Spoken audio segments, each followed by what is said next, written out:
জয়, আমরা করব জয় একদিন।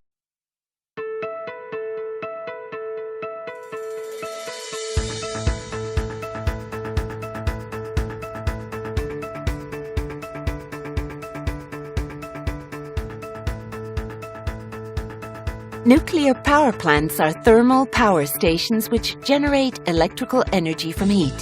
They consist of numerous buildings and facilities, the most important of which are as follows.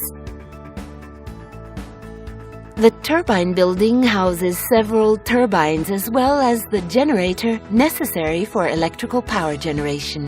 The containment building where the nuclear reactor is housed is made of meter-thick reinforced concrete.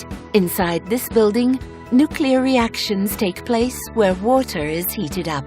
The cooling tower, which can be as tall as 200 meters, is where hot water is cooled. In order to easily understand the underlying principles, the following is a description of the most important components of a nuclear power plant that uses a pressurized water reactor, PWR. In the reactor pressure vessel, the nuclear reaction and the associated release of thermal energy takes place. In a pressurized water reactor, as in this case, the reactor pressure vessel stands about 12 meters tall. The walls are about 25 centimeters thick. Inside is where the fuel assemblies can be found. In pressurized water reactors, about 150 such assemblies are installed. A single fuel assembly is composed of many fuel rods. A fuel rod is about 5 meters in length and has a diameter of about 23 centimeters. The actual nuclear fuel is found inside of each fuel rod. Small nuclear fuel pellets composed of enriched uranium or plutonium make nuclear fission chain reaction possible. In the fission chain reaction, thermal energy is released. Water is needed in order to absorb the thermal energy and keep the chain reaction going. Inside the vessel, the water is heated to over 570 degrees Fahrenheit. The water does not boil, however, since the pressurizer maintains the water pressure constant at around 160 bars. The heated water is eventually pumped to a heat exchanger, also called steam generator.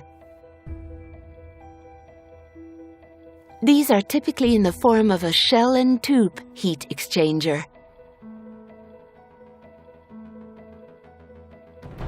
Hot water flows through the U-tubes, heating up the metal of the pipes so that any water inside the heat exchanger begins to boil.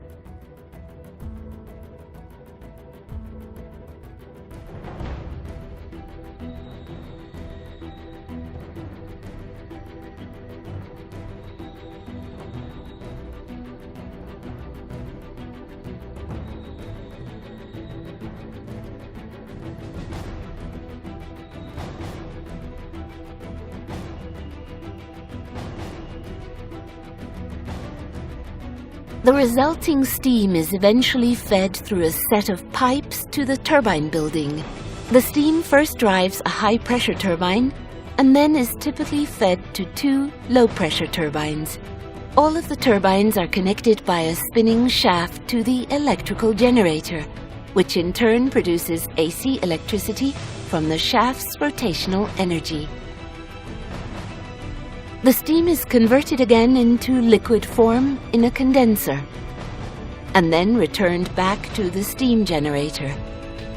The water needed for this often comes from an adjacent river, or is cooled in a cooling tower. The water circulation systems are always kept separate from one another. Water in the primary circulation system never leaves the containment building. This water is radioactive, since it has been in direct contact with the fuel rods.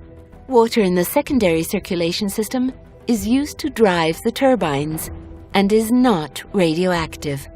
The cooling circulation system provides cool water and is used to condense the steam in the secondary circulation system.